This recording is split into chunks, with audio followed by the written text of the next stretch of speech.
आज एक मोठा राजकीय भूकंप झालाय.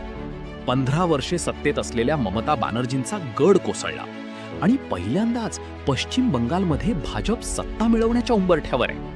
हा फक्त निवडणुकीचा निकाल नाही, तर हा आहे बेंगॉल पॉलिटिक्समधला गेम चेंजर.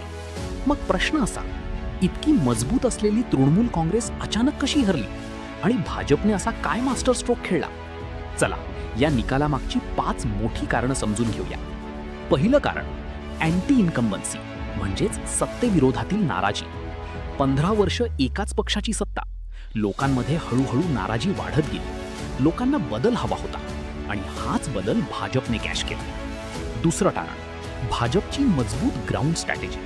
भाजपने पन्ना प्रमुख सारख्या बूथ लेवल स्ट्रॅटेजी वापरल्या. प्रत्येक मतदारापर्यंत पोहोचण्याचा प्लॅन केला. यामुळे गावोगावी भाजपचं जाळं तयार झालं आणि हाच गेम चेंजर ठरला.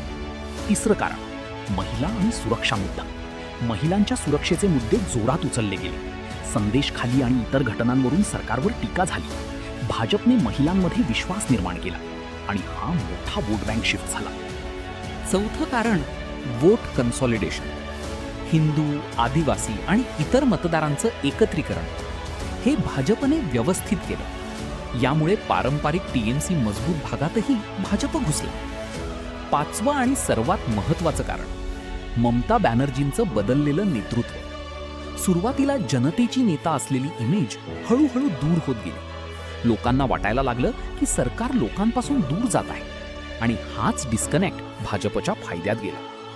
आणि शेवटी भाजपने यावेळी एक मोठी चूक टाळली. जास्त पर्सनल अटॅक न करता स्थानिक नेतृत्वावर फोकस केला. यामुळे लोकांमध्ये विश्वास वाढला. तर मित्रांनो, हा फक्त निवडणूक निकाल नाही, हा आहे बेंगॉल पॉलिटिक्समध्ये झालेला मोठा पॉवर शिफ्ट. आता सर्वात मोठा प्रश्न, भाजप ही सत्ता टिकवू शकेल का, की बंगाल पुन्हा बदल पाहणार? तुमचं मत काय आहे? कॉमेंटमध्ये नक्की सांगा.